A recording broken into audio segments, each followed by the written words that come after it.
Vous n'avez certainement jamais entendu parler de ces entreprises. Elles sont basées près de chez vous, vendent partout dans le monde, mais ne concernent pas vraiment le grand public. Ces entrepreneurs wallons ont fait le choix du marché de niche. Les avantages, c'est qu'il y a du marché et nous avons peu de concurrents. C'est parti de rien du tout, c'est du belge, c'est du wallon.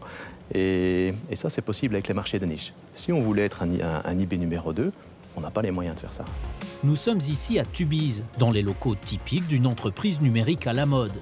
Et les apparences ne sont pas trompeuses, puisque Delcamp est l'équivalent d'eBay pour les collectionneurs.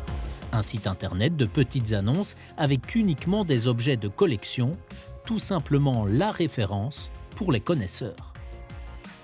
Donc Delcamp aujourd'hui, c'est plus d'1 million de membres inscrits. C'est chaque jour entre 100 et 200 000 personnes qui visitent le site. 80 millions d'objets de collection qui sont en vente. Chaque jour, entre 150 et 250 000 nouveaux objets qui viennent s'ajouter. Nous sommes actifs en 6 langues, donc il y a français, néerlandais, anglais, allemand, italien, espagnol. Nos membres sont présents dans, je crois que c'est 168 pays aujourd'hui, dans le monde entier en fait. Présentation d'un autre leader dans son domaine. En plein centre de la Wallonie, à Walcourt, un fabricant de compteurs à poissons. Fatalement, tout le monde n'en a pas besoin, mais les grandes piscicultures à travers le monde ne jurent que par cette invention wallonne.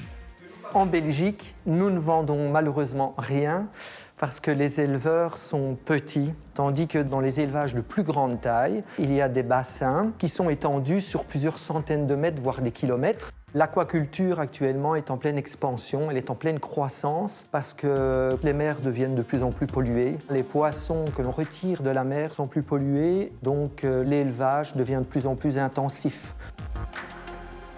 En 2000, Sébastien Delcamp voulait à la base assouvir sa propre passion avec son site internet. Et finalement, il a trouvé le moyen d'en faire un business. Nous fonctionnons sur un modèle de commission. Les vendeurs, chaque mois, on regarde quel chiffre d'affaires ils ont réalisé sur notre site, combien ils ont vendu d'objets de collection, et en fonction, on applique un pourcentage qui va de 5 à 7 %. Ça, plus des abonnements qui donnent accès à des services premium, et c'est comme ça qu'on gagne notre vie. Mais en fait, pourquoi se lancer dans un secteur aussi fermé qu'un marché de niche ? Les clients sont potentiellement moins nombreux, mais ça a ses avantages. Nous n'avons pas beaucoup de concurrents, en fait, très peu. Et on a aussi une certaine notoriété, c'est-à-dire que notre marque, maintenant, commence à se faire bien connaître partout dans le monde. On s'adresse à un public qui est plus limité. Donc ça veut dire on doit savoir aussi comment toucher ce public, où le toucher. Et c'est pour ça qu'on doit être un spécialiste.